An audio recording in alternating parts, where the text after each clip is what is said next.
Hello, once again, and welcome to Brightcore English channel. So this channel is very much dedicated, and we endeavor to ensure that you become a confident and a fluent user of the English language. So if it's your first time to tune in, remember to subscribe, like, and share with your friends so that we spread the good knowledge in English language. Now, this episode, I want us to look at the personal pronouns. Yeah, I want to look at the personal pronouns. So, talking about the personal pronouns, these are those words which we can use to replace the noun itself. We know a noun is a naming word, the name of an object or the name of something or of a person. But now there is a time whereby the use of the name every now and again will bring some kind of boredom, and therefore it will always be very necessary that we use the pronoun to come in so that at least we can create some variety in that sentence rather than mentioning the name every now and again. For example, consider the following sentence. Mr. Kamau is a farmer. Mr. Kamau lives in Eldoret town. Mr. Kamau has many animals. The donkeys are for Mr. Kamau. So you find that Mr. Kamau has been mentioned severally to an extent that now it spoils um, the goodness of that sentence. So that's why the personal pronouns now came in to replace now the names of person. Okay, in this case, how we come in with these words to replace. So words like he, words like she, yeah, word like him, word like hers. So all those they, we call them the personal pronouns because they are words which we use to replace the names of persons in that case. So having known them, we need to know some of the elements or the aspects about these personal pronouns which you need to be familiar with so that when you're using them, you use them appropriately. Now, we have to understand that these personal pronouns, they exist in what is called the persons, because in English we have three persons, and these three persons can either be in singular or plural. For example, when you talk of the first person and the second person and the third person, so the first person is the person speaking. For example, right now as I'm giving this tutorial, I am teaching, so I say I. All right, so I, the speaker, the person speaking, first person. Then the second person, the person you are speaking to. Okay, so there you'll find that you'll have things like you. So in talk of I, first person singular, you, second person singular. Then we have the third person again. The third person is now the person we are talking about or we are talking of. So I'm talking to this second person about the other person. So this one has become the first person, the second person, then the third person. So in this case, they are these first, second, and third persons, which we call the cases. The in singular or the plural. So we say first person singular and first person plural, second person singular, second person plural, and ultimately third person singular and third person plural. For example, I, first person, I, plural, we. Second person, singular, you, plural, still you. You use it in both singular and plural. And then coming to the third person, now third person is subdivided into gender. This is now where we have some keen interest that you need to take note of here. So in the third person, now we go as per the gender. It is not general like in the first and the second person. So you find that the third person, the male will talk of he, all right? Then we talk of she. Then the neuter gender, we talk of it. And then the plural for all those three will become they, all right? So those how cases, or the persons occur, and in terms of singular and in terms of singular and plural. So that you can even talk of when do you talk of you, when do you talk of they, when do you talk of she. That is, now you have to be familiar with the first person, second person, third person, and also in terms of singular and plural.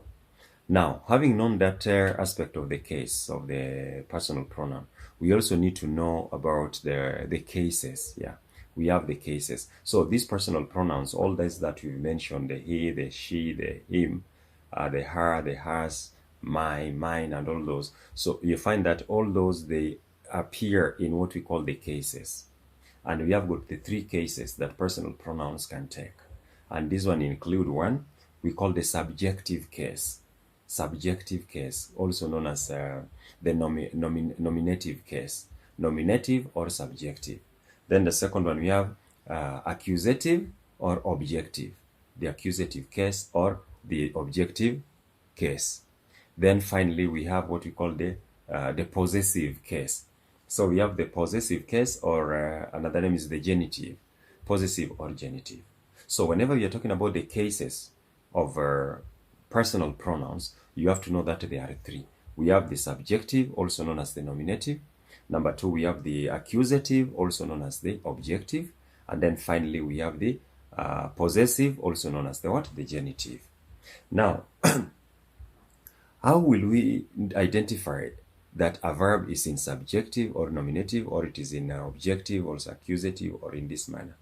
So what you have to know here, when you're saying that personal pronoun is used subjectively or nominatively, it means we are using it in the form whereby it can begin a sentence as a subject. You're all aware that a subject begins a sentence. So those pronouns which are used to replace the names of people, of persons, they are those which can only be applicable in the form of a in the position of a subject. So we call them subjective. They are in subjective case. Then we have those which can only appear as an object of a sentence. So you find that we call them, they're used objectively. So they're in which case? They're in objective case, also known as the accusative. And then there are those which are used to express what is called the ownership, that is the possession, when something belongs to somebody. Okay, how do we use pronoun to express that? It is hers, it is his. When you say my book, when you say the book is mine. So those are now called the possessive cases, those which are used to express ownership. But those which are used as their object of a sentence, we use them objective. For example, when I take a word like, there is a case where I'll be using I and me. That is in the case of the first person. There is a point where I'll use I, and there is a point where I'll use me. So I is used as a nominative, as a subject. You cannot start a sentence, me, I'm going home. No, you'll say, I am going home. I am going home. So you can see I is used subjectively because it is the one that begins a sentence as a subject. I am going home. You can say me, I'm going home. Wrong. So me is only used objectively. The same way you can now not use I as an object. For example, the teacher is talking to me. You cannot say the teacher is talking to I. So in this case here, you have to know which personal pronouns are used subjectively and which ones are used objectively. Okay? So when you say, where do we use he and when do you use him? Dash was sent to the market. Will you say him was sent to the market or he was sent to the market? Definitely the answer is he went to the market. So the word he is now treated as what? It is in subjective case. The third person, gender, male, singular. It is in what? It is in subjective mode. But when you say him, the teacher sent him. You cannot say the teacher sent he. That's how it is. So it's only you that is not confusing because it is in the same form. I'm talking to you, he called you. You see, you can be subjective, you are late, you are subjective. Yeah, I'm talking to you as an objective. So you find that is just the same case. So you have to know that that's how we treat the cases. Nominative, or also known as subjective. Then we have the accusative, also known as the objective. And then finally we have the possessive. The possessive now appears in this manner.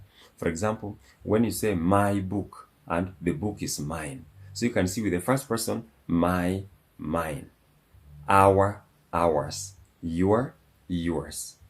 He, his, plural still his. His, has, the plural theirs. And even its, in that case. So you can see how they appear, the possession. But one thing that I want you to understand, if you look at the three cases, I want us to talk in relation to